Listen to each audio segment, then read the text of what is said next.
السلام عليكم ورحمة الله تعالى وبركاته. بسم الله الرحمن الرحيم. نزولا عند رغبة بعض أنصار مولودية العاصمة، طلب مني أن أتحدث أو أنزل على وسائل الإعلام هذه الأيام من أجل الحديث عن ما يدور في بيت العميد، وأن أعطي تحليل لهذه المسألة، وبالأخص ما دار خلال الموسم الكروي الماضي. أنا كانت لي خرجة إعلامية أعتقد في الشهور الماضية، وكنت متواجد في الجزائر مع موقع الميدان، وكنت تحدثت كيف تم إبعادي من الفريق مولودية العاصمة، رغم تزكيتي من الجميع أنني قدمت عمل جيد لهذا الفريق، إلا تم إبعادي تحت غطاء نحاوك من فوق. وفسرت في موقع الميدان الذي هو موقع جزائري يتكلم باللغة العربية الفصحى في الإنترنت، وقلت فيه وذكرت فيه كل الأسباب التي أدت إلى ذلك الانفصال بالتفصيل. والملاحظ أنه دخلوه، يعني شافوا هذاك المقال، أقول المئات أو العشرات من الآلاف إن صح التعبير من المتتبعين الكرة المستديرة في الجزائر، وبالأخص أنصار مولودية العاصمة. في الواقع الذي حاز في نفسي هذه الأيام أنني أرى أو تم إبعاد الغريب. كانت في البداية استقالة، ثم عطلة، ثم إقالة، والمبرر لا ندري.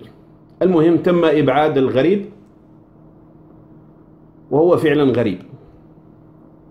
يعني كان في المولودية، ثم راح، ثم عاد، ثم راح. فالأمر غريب جدا.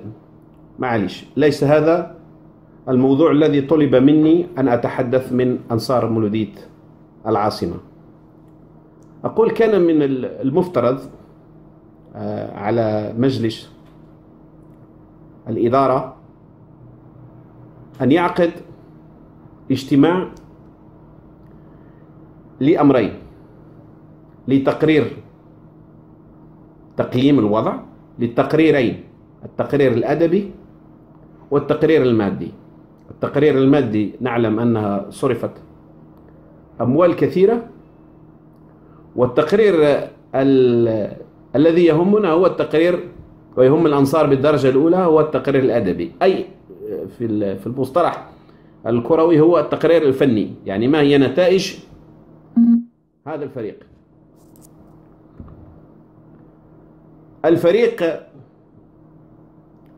بدون شك أن المشروع الرياضي اللي هو مشروع كبير تسهر عليه شركة كبيرة جدا وهي سوناتراك، وسوناتراك تعد مصدر الاقتصاد رقم 1 في الجزائر، وبالتالي تسيير هذه الشركة من أناس احترافيين بأتم المعنى والكلمة. وبالتالي المشروع الرياضي بالنسبة لمولودية العاصمة فهو مشروع كبير جدا، مشروع ضخم. لكن المشكلة دائما أن هذه يتعلق الأمر بفريق كرة قدم، يعني كيفية تسيير فريق كرة قدم، يعني الأمور الفنية. المشكل دائما كان فني. فالحديث عن التقييم الفني للبطولة السابقة نجد أننا في مقدمة الأمر خسرنا كأس السوبر الذي كان يلقبها الغريب بكأس ماء. والأمر الثاني خسرنا البطولة، خسرناها في ملعب 5 جويلية لأننا لن نتقن اللعب فوق أرضية معشوشة طبيعيا، وكنا نتحجج بذلك ونعلم كلنا ذلك. وخسرنا في ملعب 5 جويلية البطولة كل المباريات المحلية، يعني لي ديربي تقريبا خسرنا كل ديربي ما عدا 1 ولا 2 في الأخير. وخسرنا المباراة التي كانت في مثابة الضربة القاضية مع سطيف، وكان سطيف يلعب ب10 عناصر ويلعب الهجومات المعاكسة، وكانت المولودية تلعب بتشكيلة كاملة، وخسرنا تلك المباراة. وأعتقد هناك ضاع الدوري، ضاعت كأس السوبر، ضاع الدوري. وأخذ وأتى في ما يخص كأس الجمهورية خسرناه في ملعب بلوغين. ويعلم الجميع هناك من يقول الحكم، وهناك من يقول اللاعبين، وهناك من يقول الطواقم الإدارية والطواقم الفنية، وكلام كبير جدا دار في هذا الشكل. والكلام كله صحيح لأن الجميع شارك في الطين، يعني زاد الطين بالله. وأقصي الفريق من كأس الجمهورية،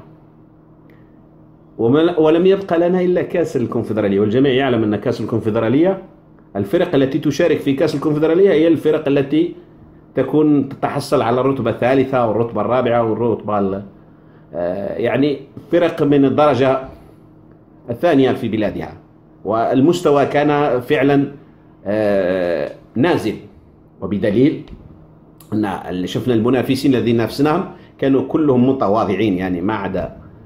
وبالتالي في آخر مباراتين لعبنا مع الفريق الإفريقي في ملعب 5 جويلية، وأعطانا درس في التحكم في الكرة في ملعب 5 جويلية. أول مرة نشوف فريق إفريقي يتحكم في الكرة بتلك الطريقة، وما خلاناش، يعني بالعبارة تاع الدرجة خبرنا البالون رغم أننا فزنا يعني. ورحنا للصفاقس، أكملنا المشوار الذي لا نريد الحديث عنه لأن هذا موضوع ساعة، ينبغي أن نتحدث عن هذه التقييم. لعب الصفاقس ب4 من الأمال داخل الفريق الأول، وخسرنا معها 4-0. أنا لا أقول مهزلة ولا أستخدم هذه المصطلحات، لكن هزيمة كبيرة جدا لفريق عريق مثل المولودية يروح يخسر 4-0 مع فريق شبه يعني متواضع، يعني ما هيش حاجة كبيرة. ولكن رغم ذلك كانت يعني هزيمة كانت مرة يعني في آخر. وهذا يدل على أن آخر هذه الأشياء. لكن قبل هذا، هل المشروع الرياضي أي الشركة الموقرة شركة سوناتراك جزاهم الله خير القائمين عنها وفروا كل شيء للمولودية؟ أولا سمعوا بطلبات البعض من الناس بإعادة الغريب إلى بيته، وكانت يعتقد أنها بيته، ويعتقد أنها بيته، فعاد الغريب إلى بيته وأعطيت للغريب كل الصلاحيات. فقام الغريب ودخل السوق وأخذ كل اللاعب اللي يحتاجه الغريب جابوه. والغريب اختار اللاعبين الكبار في السن واللاعبين اللي عندهم خبرة كبيرة في الدوري الجزائري. وبالتالي هو راح مباشرة يحب يدير فريق يفوز به بسرعة، يعني تنافسي بسرعة، ولكن لم يحسب حسابات أخرى، يعني أن الفني أو الأجهزة الفنية هي التي ستتحمل عبء لاعبين من هذا النوع. فأمشات مع الفني الأول الذي اختاره الغريب حسب مقياسه، فالأمور لم تمشي. غيروا الطاقم الفني الأول وجابوا طاقم ثاني، وكان اختيار الطاقم الثاني كان يعني التعاقد معه كان يعني في سرعة البرق، يعني رقم قياسي. وهذا لسبب سأذكره، لأن اسم ذكري الأنصار من جديد طرحوا اسمي، في كل مرة يطرحوا اسمي الأنصار جزاهم الله خير، كانوا يطرحوا اسمي وقالوا ذكري فقط اللي يصلح لنا أو يصلح لفريقنا. باش ما يخليوش الزكري يقدم دكة الاحتياط المولودية، قاموا بهذا التعاقد مع الطاقم الفني الجديد في أسرع وقت، حتى وراحوا كولسوا زوج مباريات معروفين باش ينسيوا الجمهور في اسم زكري. كان هذا هدفهم واضح، يعني واضح المكر، واضح وضوح الشمس. الغريب والشركة وفرت كل شيء، حتى أماكن الاسترجاع، أماكن التمرين بعيد على الأنصار وبعيد على الضغط وبعيد على يعني، وفنادق فخمة وتنقلات بطائرات خاصة لإفريقيا ولغيرها. يعني كل شيء كان منظم وكل شيء متوفر وكل شيء كان على الغريب وعلى طاقمه الفني وعلى اللاعبين أن يعطوا أو يعيدوا الجميل لهذه الشركة التي وفرت لهم كل شيء. لكن للأسف ما ذكرناه لم يكن ولم يعني ما وصلوش للنتيجة اللي كان يتمناها الجميع. الجميع كان يتغنى أننا نمتلك أفضل فريق وكذا، يعني كل تلك الأوهام التي كانت تقال في بداية الموسم وتقال في كل بداية موسم هي غير صحيحة. ميدان كرة القدم هي علوم وتحتاج أناسها وتحتاج أصحاب المهنة وأصحاب الكفاءة العالية والذين يعني عندهم صدق في الأمانة. لأن عندك ما تشوف فريق مثل المولودية فنيا يسير وكأنه هاوي، يعني تشوف مثلا مسؤول يجي ويخطب في كل تمرين 20 دقيقة على اللاعبين.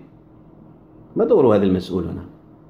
وانتهكت حرمة ميدان التمرين من إداري، انتهكت غرف حفظ الملابس من إداري، وانتهكت دكة احتياط من إداري.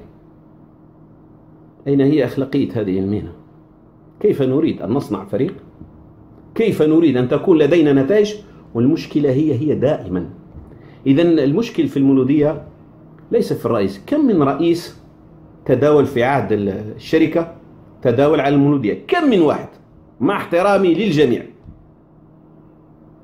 ولكن لم نستطيع بناء فريق لأن النتائج كلها كانت في شبه الصفر.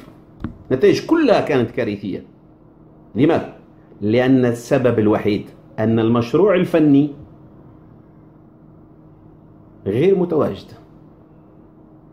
ودائما ما أنا سمعت والذي أخذني أنني أتحدث وأقول في هذا الشريط أنني سمعت، أو في هذا التسجيل أنني سمعت هذه الأيام المسؤولين في مجلس الإدارة أو الناطقين باسم مجلس الإدارة يتحدثون، وفي من الأخ الذي تحدث وأخذت من بين حديثه 3 أشياء.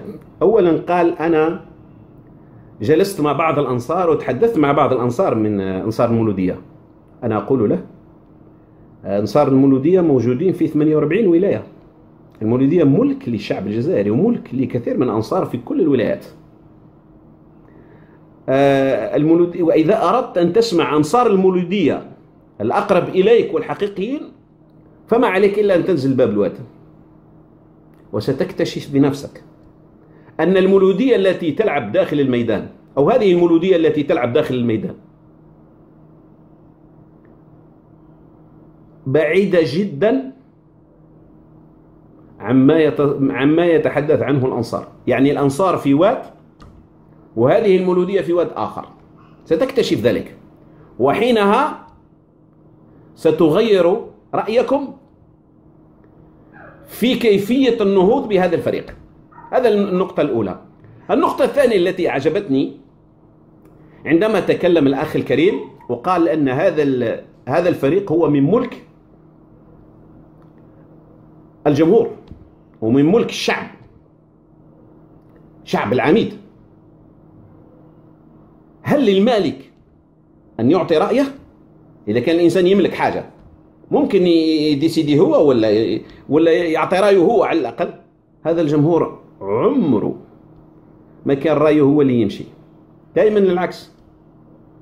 هو يقول جيبوا كم من مرة يعرض اسمي مثلا، كم من مرة يعرض اسمي على الإدارات السابقة، كم من مرة يعرض اسمي من أجل العودة إلى تدريب المولودية، كم من مرة. دائما ما يعني يمشيوا ياخذوا واحد آخر، خذوا جيجر، خذوا أرتير جورج، خذوا تقريبا كل المدربين الجزائريين تعاقبوا على المولودية كلهم، والنتيجة دائما هي لا شيء. ولكن كل ما يجي زكري، لماذا هذا الخوف والتخوف من زكري؟ لماذا؟ لأن زكري صارم، لأن زكري ما يحبش البريكولاج، لأن زكري يحب الخير للفريق نتاعو ويحب الخير لبلاده. لا، احنا نجيبوا واحد اللي الله أعلم النوايا، أنا ما ندخلش في النوايا، ولكن دائما ما تكون هذه. إذا كان صح هذا الفريق ملك لشعب وملك لشعب العميد ولجماهير العميد، فهي دائما على شوفوا مواقع التواصل الاجتماعي، انزلوا الباب الواد وسقسيهم ايش يقولوا لكم. يقول لكم زكريا هو اللي يصلح لهذا الفريق، لكن للأسف ما عنده مكان زكريا عندنا، هذا للأسف الشديد. ولكن الأيام ستجيبنا عند هذه الأسئلة كلها. الأمر الثالث اللي قاله الأخ الكريم من مجلس الإدارة، قال أننا الموسم القادم وعد بالألقاب وهذه الأمور، وقال أننا سنشرك الشباب، سنشرك الشباب اللي جايين من الفئات الشبانية، يعني يلعبوا في الكيب سينيور، يلعبوا العام الجاي. يا أخي الكريم، سنة كاملة والأنصار تتحدث وتكتب وتتكلم، ويعني حتى في المدرجات في سنة كاملة وهي تلح على إشراك شيتا وإشراك شريف الوزاني، هذا الشابين الاثنين اللي كانوا في الفريق. يعني هم مو مش شباب، يعني انا ما نعتبرش واحد في عمره 20 ولا 21 ولا 22 شاب، لا خلاص هذا لاعب خلاص، ما بقاش. انا نعترف بالشباب لما يكون في عمره 17 سنه 18 سنه وتقحبوا في الفريق الاول. انا اقحب لان نشوفوا العمل. اذا كان عام كامل والشعب يلح على اشراك شيتا واشراكه بقوا في الكرسي الاحتياط ولعبوا لاعبين اخرين، كيف تريد السنه المقبله يلعبوا هذا الشباب يا اخي الكريم؟ إذن المشروع الرياضي نتاع الشركة مشروع رائع جدا وممتاز، والمولودية تستحق هذا المشروع لأنها عميدة الكرة الجزائرية، وهي جزء لا يجزأ من تاريخ الجزائر ككل، وليست مجرد فريق كرة قدم فقط كما يعتقد البعض.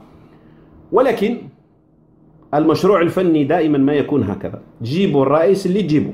إذا كان المشروع الفني ما يكونش في وضعه، هو المشكلة الأساسية في ذلك الفريق. أنا أتمنى أنني أوفيت، ونتمنى يعني أن تسامحوني إن أخطأت، فإن أصبت فمن الله، وإن أخطأت فمن نفسي ومن الشيطان. والسلام عليكم ورحمة الله تعالى وبركاته.